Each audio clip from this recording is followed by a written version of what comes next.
Prabowo Gibran mewujudkan mimpi dari hati. Sudah 2 segmen kita bahas mengenai makan bergizi gratis. Kemudian juga kita sudah bahas apa lagi, Andro? Tadi ada di-spill sedikit mengenai koperasi desa. Yang pasti semua kementerian di Kabinet Merah Putih berintegrasi satu sama lain untuk mewujudkan program yang pro rakyat, Vena ya. Ya, langsung saja kita tanyakan ke Pak Ferry. Pak Ferry, sejauh ini perkembangan dari koperasi desa Merah Putih seperti apa? Ya, seperti yang diinginkan oleh Presiden, sebenarnya koperasi desa Kelurahan Merah Putih itu ide yang muncul ketika kemarin bulan Maret.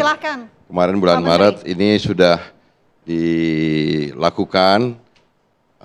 Jadi ini udah kementerian lembaga itu keluar instruksi Presiden nomor 9 tahun 2025 melibatkan 17 kementerian lembaga.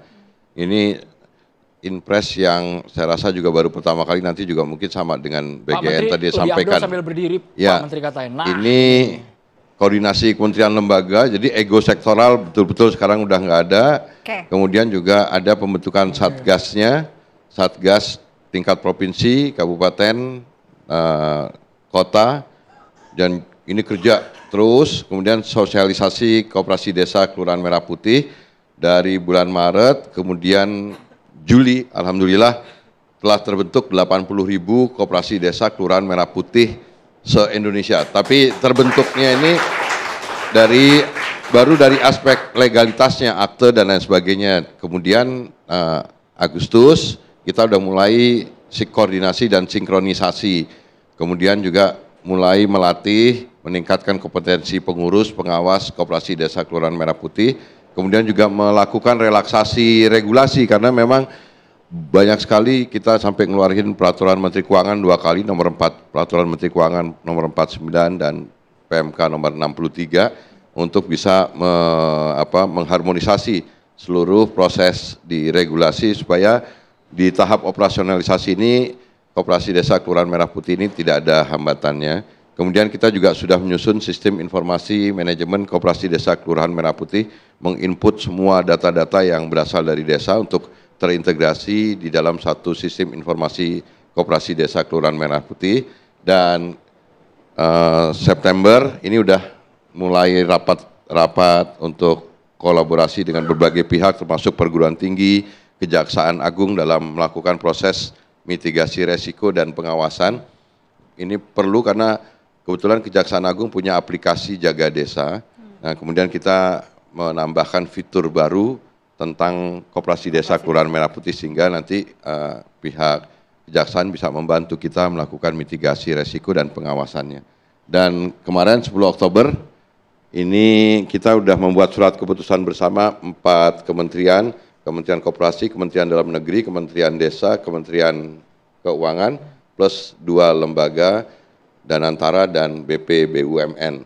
Kemudian setelah itu ada kerjasama antara pihak Agdinas Pangan dalam hal ini dengan TNI, Tentara Nasional Indonesia, dan kemarin kami melakukan peletakan batu pertama di Bekasi dengan seluruh kementerian yang terlibat bersama dengan Pak Wakil Panglima TNI. Peletakan batu pertama menandakan dimulainya pembangunan fisik gudang-gudang dan gerai-gerai yang dibangun kemarin bersamaan ada 800 titik dan seterusnya nanti kita setiap hari akan melakukan inventarisasi kurang lebih 2.000-an titik yang akan mulai dibangun terus dari sejak kemarin hari Jumat sampai dengan seperti yang diinginkan oleh Presiden kemarin tadi pada saat sidang Kabinet Paripurna, Maret insya Allah 80.000 koperasi desa Kelurahan Merah Putih bisa operasional.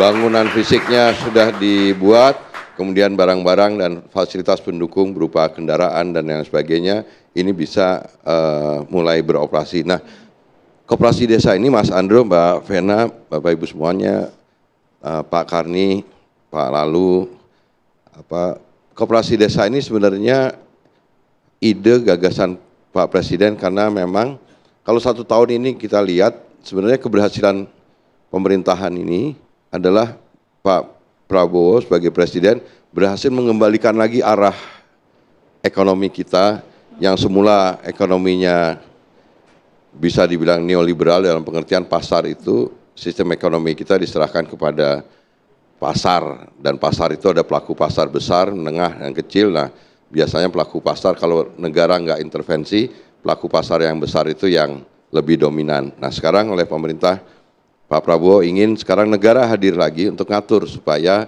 pasar, sistem, dan praktek ekonomi itu kembali seperti yang dulu dicita-citakan oleh para pendiri bangsa kita. Kita ekonominya ekonomi Pancasila, koperasi harus bisa sama besarnya dengan BUMN dan badan usaha swasta. Nah, koperasi desa Kelurahan Merah Putih nanti ada kaitannya dengan apa yang tadi disampaikan oleh Pak Menko Pangan, bahwa keberhasilan program di sektor pangan dari produksinya nanti oleh koperasi desa punya fungsi satu, menyalurkan barang-barang kebutuhan pokok. Kemudian fungsi yang kedua, koperasi desa Kelurahan Merah Putih ini juga akan melakukan fungsi menjadi off-taker dari hasil produk masyarakat desa. Kalau masyarakat desanya hasilnya tanaman pangan, dia akan ditampung oleh koperasi desa, dilengkapi dengan dryer. Kemudian kalau masyarakat desanya adalah produksinya hortikultura, sayuran, dan buah-buahan, itu juga akan di off-take oleh koperasi desa, termasuk juga yang di masyarakat nelayan, pesisir, hasil ikan dan lain sebagainya, itu akan di off-take oleh koperasi desa Kelurahan Merah Putih. Nah, nanti akan kita bangun ekosistem agregatornya yang nanti juga nyambung untuk bisa tadi, seperti yang Bu Nani tadi sampaikan, kita akan pasokan suplai kebutuhan yang dibutuhkan oleh dapur-dapur atau SPPG dari program makan bergizi gratis tadi. Gitu. Jadi 80.000 ini 80.000 ini memang sepertinya jumlah desa itu 74 ribuan, 75 ribuan. Sisanya kelurahan. Jadi ini memang bukan sekedar program pemerintah, ini gerakan negara yang mungkin nih Mas Andro. Jadi memang nanti itulah yang kalau koperasi desa jalan, desa-desa itu tumbuh ekonominya, dan pertumbuhan ekonomi yang di desa-desa itu akan menopang target pemerintah untuk 8%. Tapi yang saya ingin sampaikan tadi bahwa ini kaitannya juga nanti dengan Pak Menteri Sosial, bahwa kami menemukan juga bahwa memang dengan koperasi desa, Pak Presiden ini punya ide yang sangat brilian dan sesuai dengan konstitusi kita. Di desa itu banyak keterbelakangan, banyak kemiskinan, banyak praktek rentenir, banyak tengkulak, banyak terjebak dalam praktek pinjaman online, ada kurang dukungan infrastruktur dan lain sebagainya. Nah, koperasi desa ini menjadikan masyarakat desa yang selama ini hanya menjadi objek, jadi penerima manfaat, dirubah menjadi subjek dan pelaku ekonomi. Dan selama ini masyarakat desa yang biasanya cuma jadi nasabah bank, sekarang nggak bisa. Oleh Presiden dibukakan akses permodalan, mereka sekarang punya plafon, setiap koperasi desa Kelurahan Merah Putih itu ada disediakan plafon oleh pemerintah 3 miliar per koperasi desa Kelurahan Merah Putih. Nah, ini yang kemudian nanti kita gunakan untuk bisa membangun fisik gudang-gudang gerai dan kendaraan yang diperlukan untuk operasional, plus dengan barang-barang yang bisa dioperasionalkan oleh koperasi desa Kelurahan Merah Putih. Jadi masyarakat desa nanti punya badan usaha dan mereka menjadi subjek pelaku, jadi mereka nanti akan mengurangi beban dari Kementerian Sosial, bahwa sekarang masyarakat desa akan menjadi pelaku dan mereka akan kerja produktif, jadi pengawas, jadi pengurusnya, nanti akan ada manajer-manajernya, karena koperasi desa itu satu kegiatannya jual barang-barang yang dibutuhkan oleh masyarakat desa. Yang kedua, Presiden ingin koperasi desa juga menjadi melakukan kegiatan apotik desa, kemudian klinik desa. Nanti bisa dijelaskan oleh Pak Wakil Menteri Desa. Kemudian koperasi desa juga harus dilengkapi dengan gudang-gudang yang nanti akan dilengkapi oleh alat-alat untuk yang diperlukan. Kalau operasional seperti badan usaha ya Pak Ferry, 80.000 meskipun sekarang masih sifatnya legalitas administrasi, tapi nanti akan menjadi penggerak. Waktu sudah bulan Juli udah 100, udah mock up-nya udah jadi, wujudnya sudah operasional. Ada. Sudah operasional. 800 pembangunan fisiknya sudah, ini terus. Jadi kita sekarang sudah turun semua lagi untuk mulai melakukan satu inventarisasi tanah, dan yang bangun tetap harus bangun terus karena memang ini dibantu juga oleh dari Tentara Nasional Indonesia. Jadi ini keterlibatan semua pihak. Memang ini sekali lagi bukan sekedar program pemerintah, ini memang gerakan negara karena memang koperasi adalah sokoguru perekonomian nasional, dan Pak Prabowo sebagai Presiden ingin supaya kita kembali ke ekonomi konstitusi kita, ekonomi Pancasila. Bukan hanya ada fisiknya tapi ada nyawanya. Mereka betul-betul bergerak di setiap desa ya Pak Ferry ya. Seperti yang direncanakan, ada 80.000 badan usaha di 80.000 desa dan kelurahan. Saya rasa memang berubah wajah ekonomi bangsa Indonesia ini, karena masyarakat desa sekarang akan menjadi sejahtera, dan disitulah yang tadi disampaikan oleh Pak Menko Pangan, ada pertumbuhan ekonomi yang akan kita bisa capai 8% karena ada pertumbuhan ekonomi di desa-desa di seluruh Indonesia. Oke, baik, kita sudah bicara soal Koperasi Desa Merah Putih. Sekarang kita ingin dengar bagaimana capaian dari Sekolah Rakyat. Pak Mensos, silakan. Ya, terima kasih. Assalamualaikum warahmatullahi wabarakatuh. Waalaikumsalam. Sebelum saya bicara Sekolah Rakyat, tentu kita ingin menyampaikan bagaimana kita memulai kerja di bidang kesejahteraan rakyat ini. Ini bagian dari upaya untuk mengeksekusi asta-cita Bapak Presiden dan juga menindaklanjuti arahan-arahan yang sudah diberikan, baik itu lewat RPJMN maupun lewat sidang-sidang kabinet. Nah, ini yang penting. Nah, Bapak Presiden meminta kepada kita semua, silakan, ya, untuk melakukan konsolidasi data. Boleh izin Pak, sekaligus. Jadi kita yang pertama-tama ini yang penting adalah konsolidasi data. Karena sejak Indonesia merdeka, Indonesia belum pernah memiliki satu data. Yang ada adalah setiap kementerian, setiap lembaga, bahkan pemerintah daerah memiliki data-data sendiri-sendiri. Itu implikasinya banyak, diantaranya adalah kemudian menguatnya ego sektoral. Setiap lembaga, kementerian, dan pemerintah daerah bekerja sendiri-sendiri dengan data yang berbeda-beda. Kementerian Sosial misalnya dulu memiliki data sendiri. Datanya ini kemudian dijadikan pedoman untuk menyalurkan data, setelah itu dinilai sendiri, akhirnya tepuk tangan sendiri. Maka di era Pak Presiden ini stop ya. Lalu jadikan satu data itu lewat Inpres nomor 4 tahun 2025, dan yang diberi tanggung jawab adalah BPS. BPS lah satu-satunya pengelola data yang sekarang diberi nama Data Tunggal Sosial Ekonomi Nasional atau DTSN. Ini yang kemudian menjadi pedoman bersama kita, seluruh kementerian, lembaga, dan pemerintah daerah.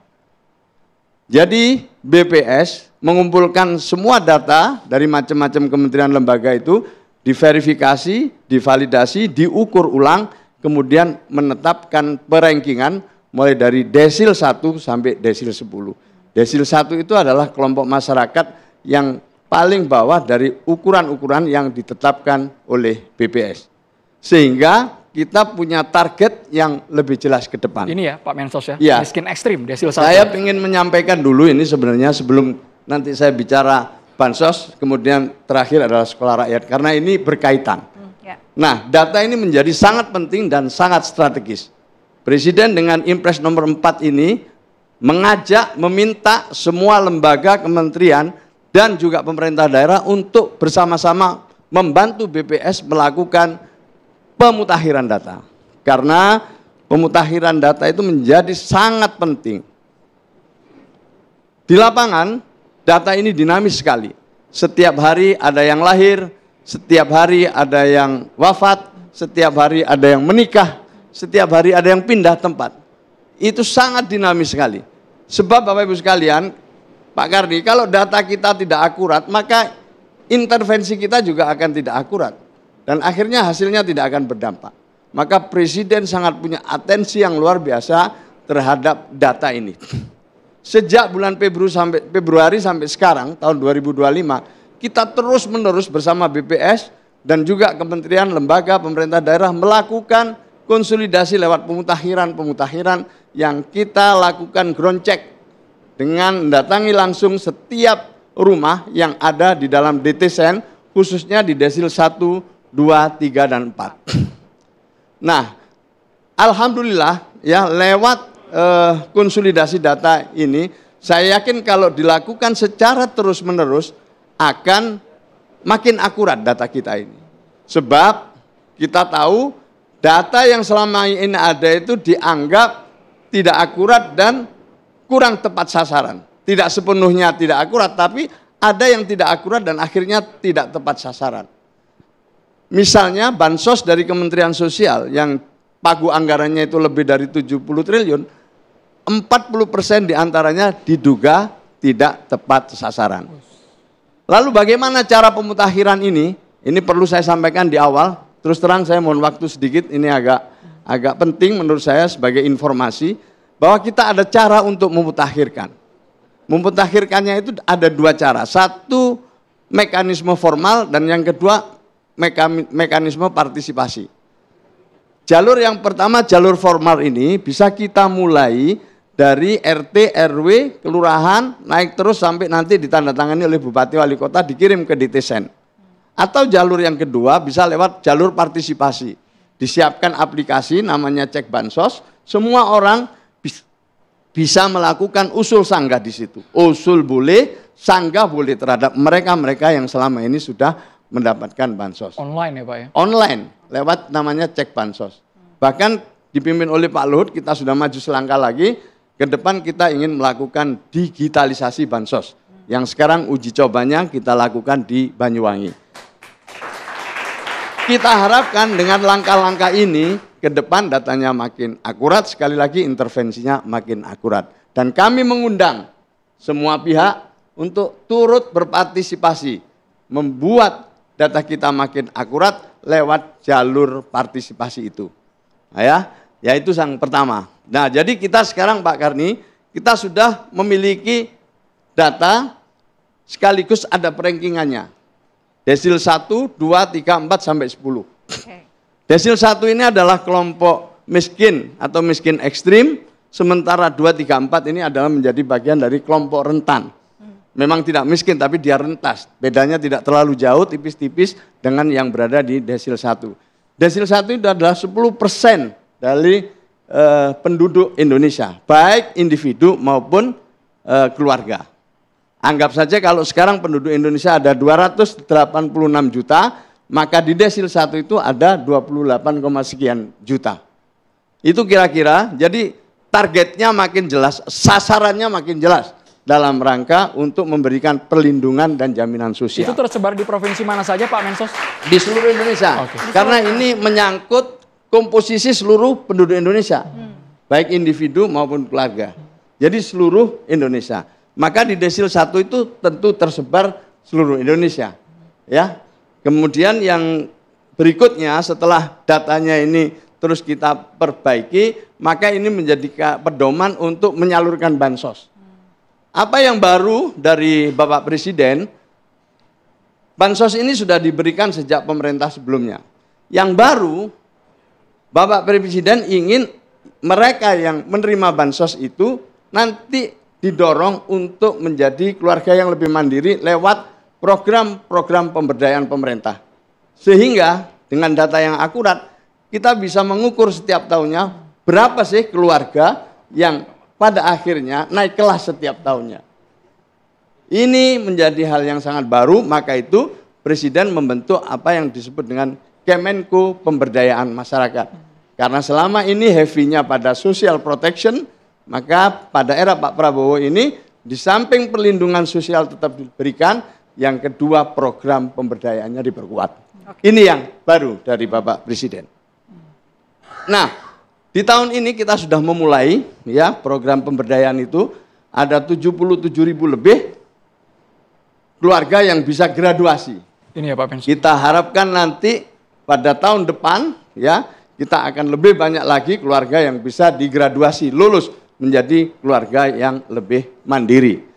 Untuk itu tahun ini adalah peletakan dasar-dasar dan sekaligus penetapan strategi di bidang kesejahteraan sosial yang terus terang pada bulan Oktober ini kita semakin rasakan hasil dari strategi Bapak Presiden ini. Nah, setelah bansos yang tadi nanti langsung kepada pemberdayaan Bapak Ibu sekalian, berikutnya kita diminta secara khusus oleh Presiden untuk menyelenggarakan sekolah rakyat. Dan sekolah rakyat ini adalah bagian dari pengentasan kemiskinan. Ini yang perlu saya tegaskan di awal. ini adalah bagian dari pengentasan kemiskinan. Maka itu sekolah rakyat terhubung dengan program-program unggulan presiden yang lain. Pertama, yang sekolah di sini adalah mereka yang ada di DTSEN, khususnya desil 1 dan desil 2. Tidak ada tes akademik. Selama dia memenuhi syarat administrasi, setelah dilakukan cek ke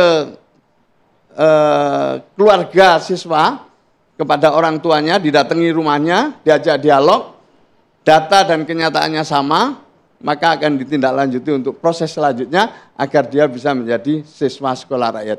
Jadi pendekatannya adalah pendekatan daripada desil 1 dan desil 2 itu. Nah, setelah dia berada di sini, maka sekolah rakyat tidak membuka pendaftaran.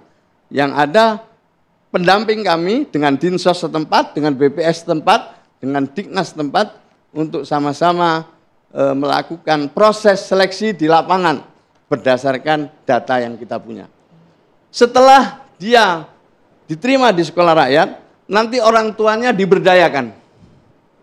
Diberdayakan itu ada 3, pada intinya adalah kapasitasnya diperkuat, asetnya juga, keterampilannya diperkuat, kemudian yang kedua asetnya juga diberi dukungan, dan yang terakhir adalah aksesnya dibuka. 3 ini. Nanti mereka akan ikut program pemberdayaan. Setelah itu rumah-rumah dari siswa sekolah rakyat yang dirasa tidak layak huni akan menjadi sasaran dari program renovasi rumah Bapak Presiden.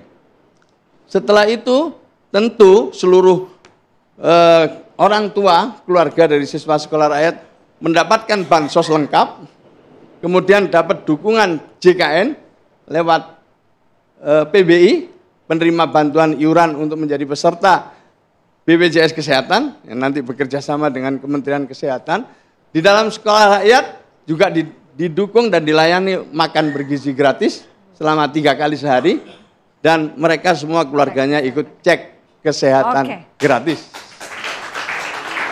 Sehingga Bapak Ibu sekalian, diharapkan nanti ketika anaknya lulus sekolah rakyat, maka keluarganya juga ikut naik kelas. Jadi tidak hanya muridnya yang lulus, tapi keluarga-keluarga dari siswa sekolah rakyat ini juga ikut naik kelas. Bayangkan Bapak Presiden punya target 500 sekolah rakyat. Dengan kapasitas setiap sekolah rakyat itu 1.000 siswa. Kalau 500 berarti ada 500.000 siswa kalau kapasitasnya sudah penuh. Itu artinya nanti setiap tahun akan ada 500.000 siswa sekolah rakyat lulus, dan juga disertai 500.000 pula ya keluarganya yang juga naik kelas. Yang nasibnya juga berubah ya Pak Mensos ya. Namanya naik kelas ya harus berubah. Dia sudah tidak terima bansos lagi. Jadi ini keluarganya sudah kita ajak bicara.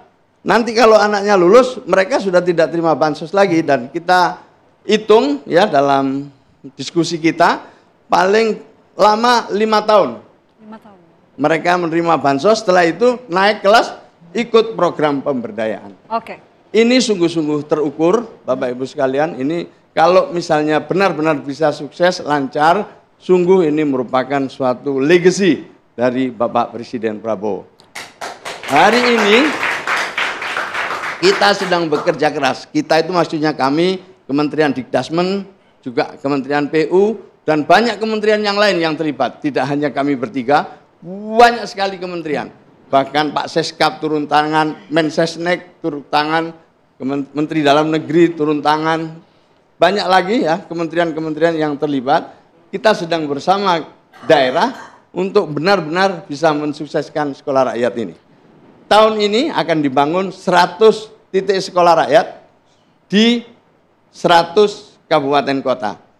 Tanahnya disediakan oleh kabupaten kota atau provinsi, sementara pembangunannya itu dibangun oleh Kementerian PU menggunakan dana APBN atas arahan dari Presiden Prabowo. Oke, luar biasa. Ini luar biasa Terima sekali. kasih Pak Ya. Mensos. Tentunya semua harus bekerja dalam harmoni. Nanti next segment kita akan mendalami mengenai tentunya yang menarik cek kesehatan gratis Ya. bersama dengan Pak Wamen.